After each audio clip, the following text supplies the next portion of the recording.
ಸ್ನೇಹಿತರೆ, ಈಗ ನಾವು ಇಲ್ಲಿ ಅಸೆಟ್ಸ್ ರಿಯಲೈಸ್ಡ್ ವ್ಯಾಲ್ಯೂಸ್ ಎಲ್ಲ ಬರ್ದಿದ್ದೀವಿ. ಇದನ್ನೆಲ್ಲ ಟೋಟಲ್ ಮಾಡಿದ್ರೆ ನಮ್ಗೆ ಎಷ್ಟು ಬರುತ್ತೆ?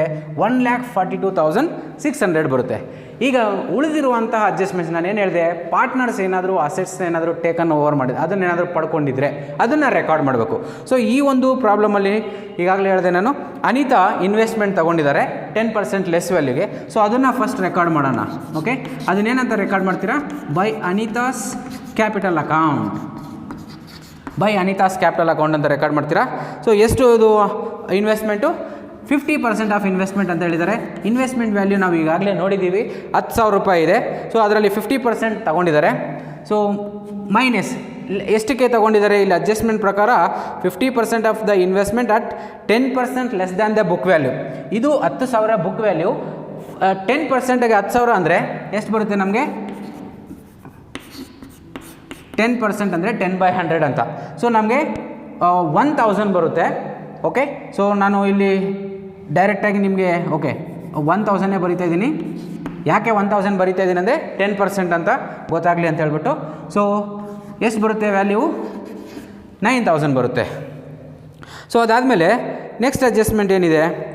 ನೆಕ್ಸ್ಟ್ ಅಡ್ಜಸ್ಟ್ಮೆಂಟ್ ಬಂದುಬಿಟ್ಟು Sunita furniture was taken over by Sunita ಅಂತಿದೆ.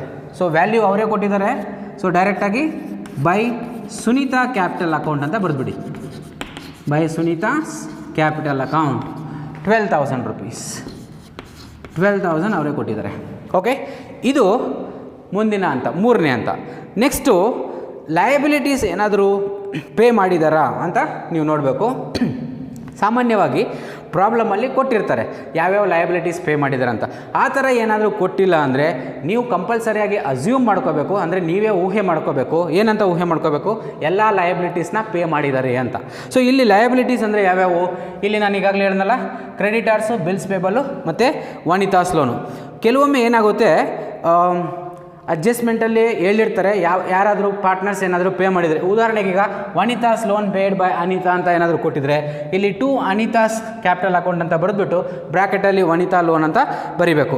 ಆದರೆ ಇಲ್ಲಿ ಆ ಥರ ಯಾವುದೂ ಅಡ್ಜಸ್ಟ್ಮೆಂಟ್ ಕೊಟ್ಟಿಲ್ಲ. ಸೊ ನಾನು ಹೇಳಿದ ಪ್ರಕಾರ ನೀವು ಊಹೆ ಮಾಡ್ಕೋಬೇಕು ಎಲ್ಲ ಲಯಬಿಲಿಟೀಸ್ನ ಪೇ ಮಾಡಿದ್ದಾರೆ ಅಂತ ಹೇಳ್ಬಿಟ್ಟು. ಅದಕ್ಕೆ ಅಡ್ಜಸ್ಟ್ಮೆಂಟ್ ಯಾವ ರೀತಿ ಅಕೌಂಟ್ ಮಾಡ್ತೀರಾ? To bank account. To bank account ಬ್ರ್ಯಾಕೆಟಲ್ಲಿ ಬರ್ಕೊಳ್ಳಿ ಲಯಬಿಲಿಟೀಸ್ ಪೇಡ್. ಸೊ ಲಯಬಿಲಿಟೀಸ್ ಅಂದರೆ ಯಾವ್ಯಾವು? ನಾವು ಈಗಾಗಲೇ ಬರೆದಿದ್ದೀವಿ ಇಲ್ಲಿ ಲಯಬಿಲಿಟೀಸು. ಕ್ರೆಡಿಟಾರ್ಸು, ಬಿಲ್ಸ್ ಪೇಬಲ್ಲು ಅವು. ಓಕೆ, ಸೊ ಕ್ರೆಡಿಟಾರ್ಸ್ ಎಷ್ಟಿದೆ? 20,000 ಇದೆ. ಬಿಲ್ಸ್ ಪೇಬಲ್ ಎಷ್ಟಿದೆ? 6,000 ಇದೆ. ಆಮೇಲೆ ವನಿತಾಸ್ ಲೋನ್, ವನಿತಾಸ್ ಲೋನ್ ಎಷ್ಟಿದೆ? 5,000 ಇದೆ. ಸೊ ಟೋಟಲಾಗಿ ಎಷ್ಟು ಬರುತ್ತೆ ನಮಗೆ? 31,000 ಬರುತ್ತೆ. ಸೊ 31,000 ಬರುತ್ತೆ. ಸೊ ಅದನ್ನು ನಾವಿಲ್ಲಿ ಔಟ್ರ್ ಕಾಲಮಲ್ಲಿ ಬರೆಯೋಣ, 31,000. ಓಕೆ ಸ್ನೇಹಿತರೆ, ಇದಾದಮೇಲೆ ಲಾಸ್ಟಲ್ಲಿ ಇನ್ನೊಂದು ಅಡ್ಜಸ್ಟ್ಮೆಂಟ್ ಇದೆ ನೋಡಿ. Anita agree to bear realisation expenses for the services. Anita is paid rupees 2,600 but actual amount is 2,000. ಅಂದರೆ ರಿಯಲೈಸೇಷನ್ ಎಕ್ಸ್ಪೆನ್ಸಸ್ ಇದೆಲ್ಲ ಕೆಲಸ ಮಾಡೋದಕ್ಕೆ ಖರ್ಚಾಗುತ್ತಲ್ವ, ಆ ಖರ್ಚನ್ನ ಯಾರು ಬೇರ್ ಮಾಡ್ತಾಯಿದ್ದಾರೆ? ಇಲ್ಲಿ ಅನಿತಾ ಬೇರ್ ಮಾಡ್ತಾಯಿದ್ದಾರೆ. ಸೊ ಅದನ್ನು ನಾವು ಇಲ್ಲಿ ಬರೀಬೇಕು, to bank account. To bank account ಇದೇನಕ್ಕೆ? ರಿಯಲೈಸೇಷನ್ ಎಕ್ಸ್ಪೆನ್ಸಸ್ಗೆ. Realisation expenses. ಓಕೆ, ಎಷ್ಟು ಪೇ ಮಾಡಿದ್ದಾರೆ? 2,600 ಪೇ ಮಾಡಿದ್ದಾರೆ. ಸೊ ಡೈರೆಕ್ಟಾಗಿ ಅದನ್ನು 2,600 ಅಂತ ಬರೀರಿ. ಓಕೆ, ಸಾರಿ, ಇಲ್ಲಿ ಅನಿತಾ ಪೇ ಮಾಡಿರೋದ್ರಿಂದ ಅನಿತಾಸ್ ಕ್ಯಾಪಿಟಲ್ ಅಕೌಂಟ್ ಅಂತ ಬರೀಬೇಕು, ಟು ಅನಿತಾಸ್ ಕ್ಯಾಪಿಟಲ್ ಅಕೌಂಟ್.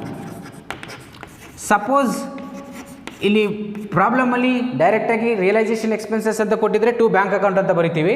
ಯಾರಾದರೂ ಪಾರ್ಟ್ನರ್ ಅದನ್ನು ಬೇರ್ ಮಾಡಿದರೆ ಪಾರ್ಟ್ನರ್ಸ್ ಕ್ಯಾಪಿಟಲ್ ಅಕೌಂಟ್ ಅಂತ ಬರಿತೀವಿ, to Anita's capital account realisation expenses 2,600.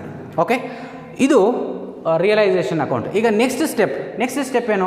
Actually realisation account prepare ಮಾಡೋರ ಉದ್ದೇಶ ಏನಂದರೆ, ಈ ಒಂದು ಪಾಲುದಾರಿಕೆ ಸಂಸ್ಥೆಯನ್ನು ನಾವು ಮುಚ್ಚಬೇಕಾದ್ರೆ ಅಥವಾ ಪಾಲುದಾರಿಕೆ ವ್ಯವಹಾರನ ಮುಚ್ಚಬೇಕಾದ್ರೆ ಎಷ್ಟು ಲಾಭ ಬರುತ್ತೆ, ಎಷ್ಟು ನಷ್ಟ ಆಗುತ್ತೆ, ಏನು ಅಸೆಟ್ಸ್ ಏನು ಕೊಟ್ಟಿರ್ತಾರೋ ಆಸ್ತಿಗಳ ಮಾರಾಟ ಮಾಡೋದ್ರಿಂದ ಎಷ್ಟು ಲಾಭ ಬರುತ್ತೆ ಅಥವಾ ಎಷ್ಟು ನಷ್ಟ ಬರುತ್ತೆ ಅನ್ನೋದನ್ನು ಕಂಡುಹಿಡಿಯೋದಕ್ಕೋಸ್ಕರ ನಾವು ರಿಯಲೈಸೇಷನ್ ಅಕೌಂಟನ್ನು ಪ್ರಿಪೇರ್ ಮಾಡ್ತೀವಿ. ಸೊ ಈಗ ನೋಡಿ, ಕ್ರೆಡಿಟ್ ಸೈಡ್ ಟೋಟಲ್ ಏನಾದರೂ ಜಾಸ್ತಿ ಇದ್ದು ಡೆಬಿಟ್ ಸೈಡ್ ಟೋಟಲ್ ಕಡಿಮೆ ಇದ್ದರೆ ಅದನ್ನು ನಾವು ಏನಂತ ಕರಿತೀವಿ? ಪ್ರಾಫಿಟ್ ಅಂತ ಕರಿತೀವಿ. Okay, suppose debit side total ಜಾಸ್ತಿ ಇದ್ದು ಕ್ರೆಡಿಟ್ ಸೈಡ್ ಟೋಟಲ್ ಕಡಿಮೆ ಇದ್ದರೆ ಅದನ್ನು ಲಾಸ್ ಅಂತ ಕರಿತೀವಿ. ಓಕೆ, ಸೊ ರಿಯಲೈಸೇಷನ್ ಪ್ರಾಫಿಟ್ ಬಂದರೆ ಡೆಬಿಟ್ ಸೈಡ್ ಡಿಸ್ಟ್ರಿಬ್ಯೂಟ್ ಮಾಡ್ತೀವಿ, ರಿಯಲೈಸೇಷನ್ ಲಾಸ್ ಬಂದರೆ ಕ್ರೆಡಿಟ್ ಸೈಡು ಡಿಸ್ಟ್ರಿಬ್ಯೂಟ್ ಮಾಡ್ತೀವಿ. ಸೊ ಈ ಒಂದು ಪ್ರಾಬ್ಲಮಲ್ಲಿ ಈಗ ನಾವು ಇದನ್ನೆಲ್ಲ ಟೋಟಲ್ ಮಾಡಿದ್ರೆ, ಓಕೆ, ಸೊ ನಮಗೆ ಕ್ರೆಡಿಟ್ ಸೈಡು ಎಷ್ಟು ಬರುತ್ತೆ?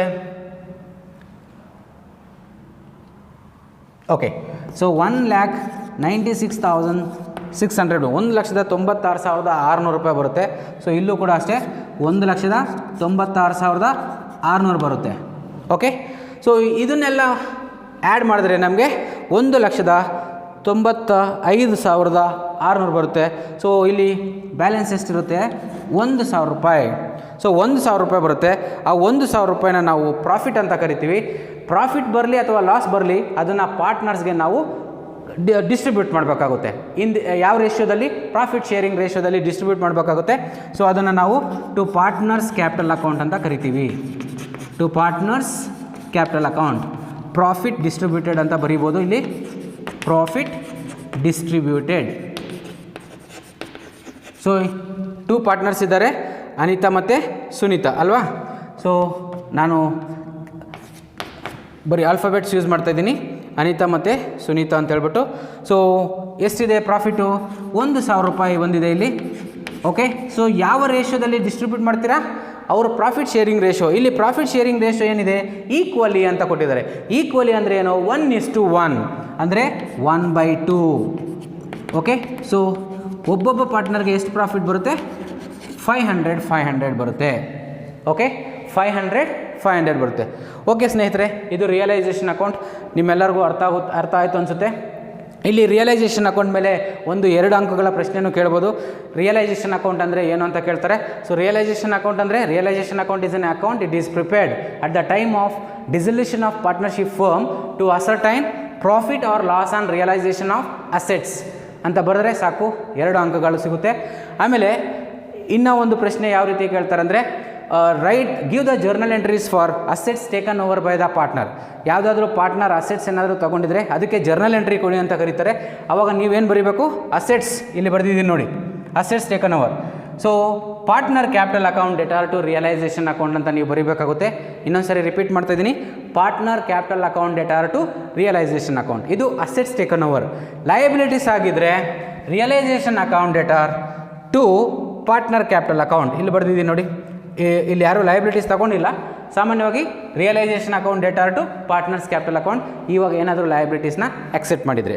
ಸೊ ಇಷ್ಟು ರಿಯಲೈಸೇಷನ್ ಅಕೌಂಟ್ ಸ್ನೇಹಿತರೆ. ಸೊ ಮುಂದಿನ ಹಂತದಲ್ಲಿ ನಾವು ಪಾರ್ಟ್ನರ್ಸ್ ಕ್ಯಾಪಿಟಲ್ ಅಕೌಂಟ್ ನೋಡೋಣ. ಸೊ ಪಾರ್ಟ್ನರ್ಸ್ ಕ್ಯಾಪಿಟಲ್ ಅಕೌಂಟು ಇದನ್ನು ನಾನೀಗ ರಬ್ ಮಾಡ್ತಾ ಇದ್ದೀನಿ. Next account is partners capital account prepare ಮಾಡೋಣ. ಸೊ ನಾನು ಈಗಾಗಲೇ ಹೇಳ್ದಂಗೆ ಟೋಟಲಾಗಿ ನಾವು 3 ಅಕೌಂಟ್ನ ಪ್ರಿಪೇರ್ ಮಾಡ್ತಿದ್ದೀವಿ. ಸೊ ಮೊದಲನೇ ಅಕೌಂಟ್ ಬಂದುಬಿಟ್ಟು ರಿಯಲೈಸೇಷನ್ ಅಕೌಂಟು, 2ನೇ ಅಕೌಂಟ್ ಬಂದುಬಿಟ್ಟು ಪಾರ್ಟ್ನರ್ಸ್ ಕ್ಯಾಪಿಟಲ್ ಅಕೌಂಟು, 3ನೇ ಅಕೌಂಟ್ ಬಂದುಬಿಟ್ಟು ಬ್ಯಾಂಕ್ ಅಕೌಂಟ್.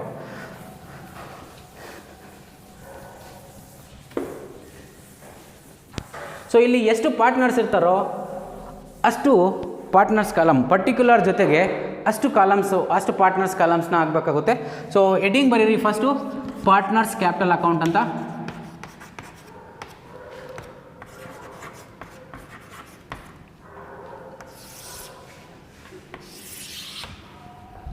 ಸೊ ಇಲ್ಲಿ ನಮಗೆ 2 ಪಾರ್ಟ್ನರ್ ಇದ್ದಾರೆ.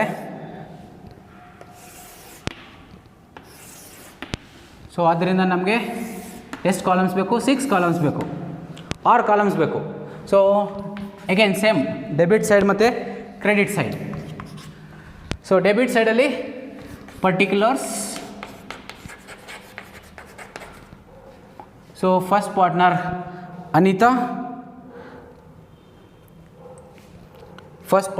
ಅನಿತಾ, ಇಲ್ಲಿ ಬೇಕಾದರೆ ಬ್ರ್ಯಾಕೆಟಲ್ಲಿ ರುಪೀಸ್ ಅಂತ ಬರೀಬೋದು. ಸೊ ಸೆಕೆಂಡ್ ಪಾರ್ಟ್ನರ್ ಸುನೀತಾ, ಬ್ರ್ಯಾಕೆಟಲ್ಲಿ ರುಪೀಸ್ ಅಂತ ಬರೀರಿ. ಸೊ ಅದೇ ರೀತಿಯಲ್ಲಿ ಕ್ರೆಡಿಟ್ ಸೈಡ್ ಕೂಡ 2. ಸಪೋಸ್ ಇಲ್ಲಿ 3 ಪಾರ್ಟ್ನರ್ ಇತ್ತು ಅಂದ್ಕೊಳ್ಳಿ, ಆಗ ನೀವೇನು ಮಾಡಬೇಕು? 3 ಕಾಲಮ್ಸ್ನ ಹಾಕಬೇಕಾಗುತ್ತೆ. So Anita rupees, Sunita rupees. Okay, so ಇದು ಕಾಲಮ್ ಸ್ನೇಹಿತರೆ. ಸೊ ಇದಾದಮೇಲೆ ಅಕೌಂಟಿಂಗ್ ಪ್ರೊಸೀಜರ್. ಇಲ್ಲಿ ಯಾವ ರೀತಿ ಅಕೌಂಟಿಂಗ್ ಪ್ರೊಸೀಜರ್ ಮಾಡ್ತೀರಾ? ಫಸ್ಟ್ ಮೊದಲನೇದಾಗಿ ಬಂದುಬಿಟ್ಟು ಕ್ಯಾಪಿಟಲ್ ಬ್ಯಾಲೆನ್ಸಸ್ ಬ್ಯಾಲೆನ್ಸ್ ಶೀಟಲ್ಲಿ ಕೊಟ್ಟಿರ್ತಾರೆ. ಕ್ಯಾಪಿಟಲ್ ಬ್ಯಾಲೆನ್ಸಸ್ ಬ್ಯಾಲೆನ್ಸ್ ಶೀಟಲ್ಲಿ ಕೊಟ್ಟಿರ್ತಾರೆ ಪ್ರಾಬ್ಲಮಲ್ಲಿ ನೋಡಿ. ಸೊ ಅದನ್ನು ನಾವು ಫಸ್ಟ್ ಬರೀಬೇಕಾಗುತ್ತೆ, ಅದನ್ನು ನಾವು ಫಸ್ಟ್ ರೆಕಾರ್ಡ್ ಮಾಡ್ಕೋಬೇಕಾಗುತ್ತೆ. So by balance brought down, ಅದನ್ನು ಏನಂತ ಬರಿತೀವಿ? By balance brought down. ಏನು ಕ್ಯಾಪಿಟಲ್ ಬ್ಯಾಲೆನ್ಸಸ್ ಇರುತ್ತೋ ಅದನ್ನು ಬೈ ಬ್ಯಾಲೆನ್ಸ್ ಬ್ರಾಟ್ ಡೌನ್ ಅಂತ ಬರಿತೀವಿ. ಸೊ ಇಲ್ಲಿ ಇಬ್ಬರು ಪಾರ್ಟ್ನರ್ಸ್ದು ಎಷ್ಟಿದೆ? 50,000 ಇದೆ. ಸೊ ಇಬ್ಬರದು 50,000 ಇದೆ. So will record 50,000. ಅದಾದಮೇಲೆ ನೆಕ್ಸ್ಟು ಪ್ರಾಬ್ಲಮಲ್ಲಿ reserve fund, profit and loss balance ಅಥವಾ ಜನರಲ್ ರಿಸರ್ವ್ ಬ್ಯಾಲೆನ್ಸು ಏನಾದರೂ ಕೊಟ್ಟಿದ್ರೆ ಅದನ್ನು ನಾವು ಡಿಸ್ಟ್ರಿಬ್ಯೂಟ್ ಮಾಡಬೇಕಾಗುತ್ತೆ. ಸಾಮಾನ್ಯವಾಗಿ ಜನರಲ್ ರಿಸರ್ವ್ ಮತ್ತು ರಿಸರ್ವ್ ಫಂಡ್ ಲಯಬಿಲಿಟಿ ಸೈಡಲ್ಲಿ ಕೊಟ್ಟಿರ್ತಾರೆ, ಅದಕ್ಕೆ ಆಪೋಸಿಟ್ ಸೈಡ್ ಅಂದರೆ ಕ್ರೆಡಿಟ್ ಸೈಡ್ನ ಅದನ್ನು ಡಿಸ್ಟ್ರಿಬ್ಯೂಟ್ ಮಾಡಬೇಕಾಗುತ್ತೆ. ಅದೇ ರೀತಿಯಲ್ಲಿ ಈ ಒಂದು ಪ್ರಾಬ್ಲಮಲ್ಲಿ ಕೂಡ ರಿಸರ್ವ್ ಫಂಡ್ ಅಂತ ಕೊಟ್ಟಿದ್ದಾರೆ. So by reserve fund. So ಯಾವ ಪ್ರಪೋರ್ಷನಲ್ಲಿ ಡಿಸ್ಟ್ರಿಬ್ಯೂಟ್ ಮಾಡ್ತೀರಾ? ಪ್ರಾಫಿಟ್ ಶೇರಿಂಗ್ ರೇಷಿಯೋದಲ್ಲಿ. ಇಲ್ಲಿ ರಿಸರ್ವ್ ಫಂಡ್ ಬಂದುಬಿಟ್ಟು 30,000 ಇದೆ. 30,000ನ ಯಾವ ರೇಷಿಯೋಲ್ಲಿ ಡಿಸ್ಟ್ರಿಬ್ಯೂಟ್ ಮಾಡ್ತೀರಾ?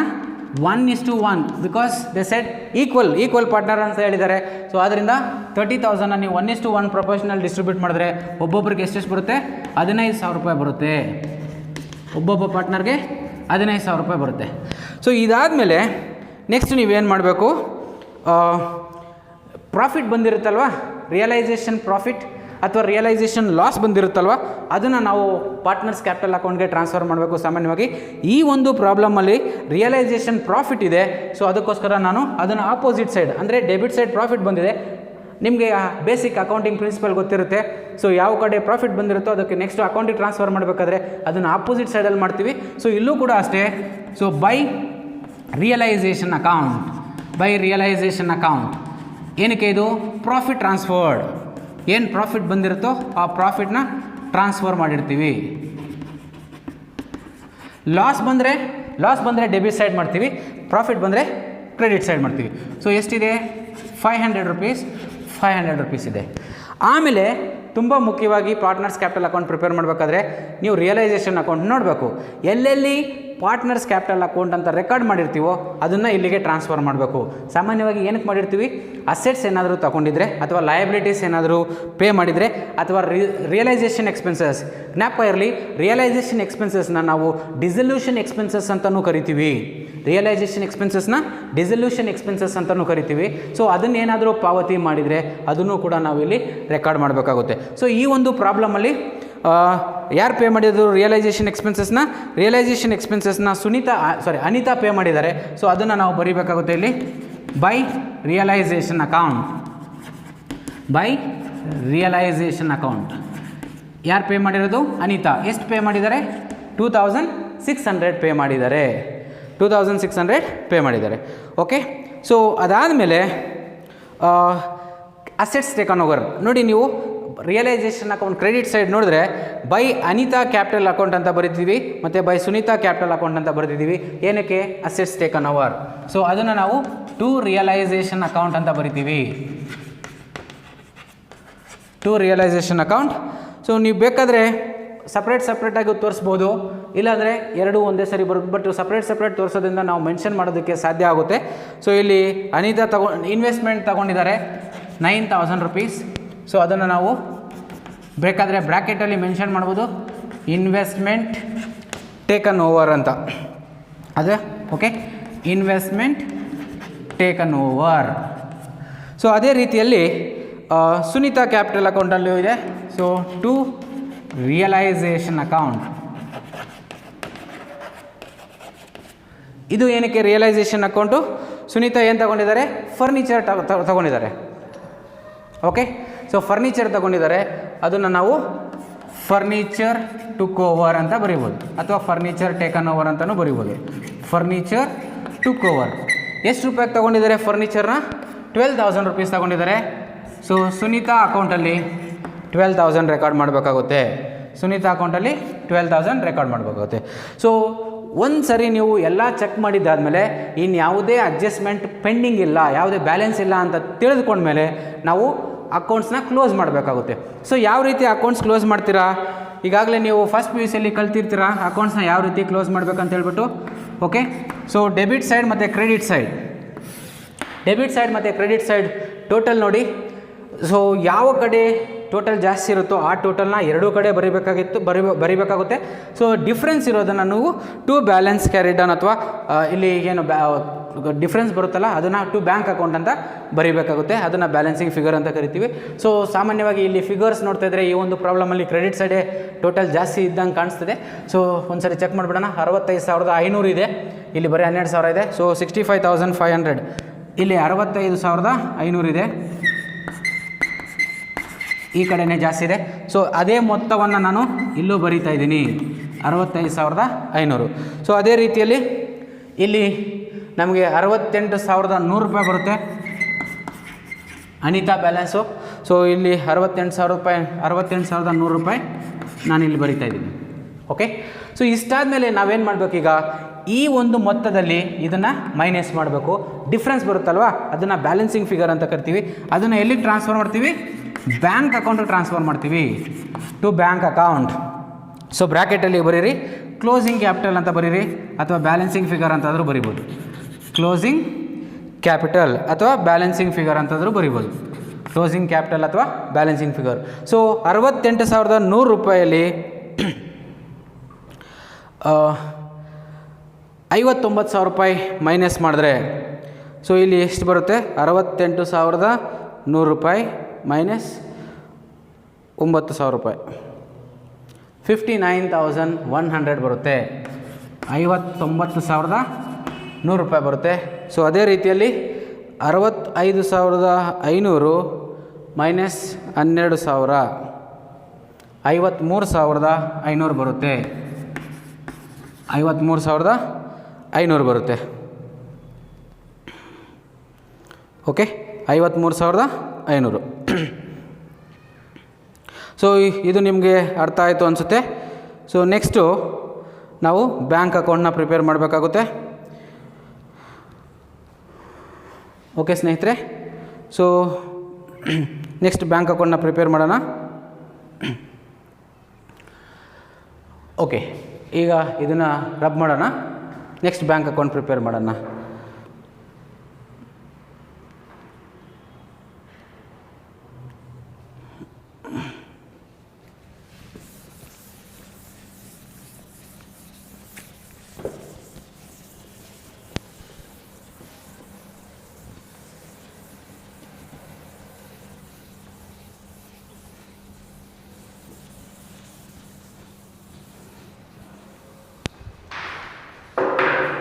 ಓಕೆ, ಸೊ ಬ್ಯಾಂಕ್ ಅಕೌಂಟ್ ಕೊನೆ ಅಕೌಂಟು, ಡಿಸಲ್ಯೂಷನ್ ಆಫ್ ಪಾರ್ಟ್ನರ್ಶಿಪ್ಪಲ್ಲಿ ಕೊನೆ ಅಕೌಂಟ್ ಯಾವುದಂದರೆ ಬ್ಯಾಂಕ್ ಅಕೌಂಟ್. ಓಕೆ, ಸೊ ಇಲ್ಲೂ ಕೂಡ ಅಷ್ಟೇ 4 ಕಾಲಮ್ಸ್ ಇರುತ್ತೆ, ಪರ್ಟಿಕ್ಯುಲರ್ಸ್ ಮತ್ತು ರುಪೀಸ್.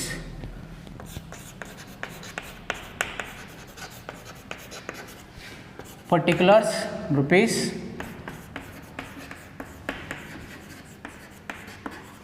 Particulars, rupees.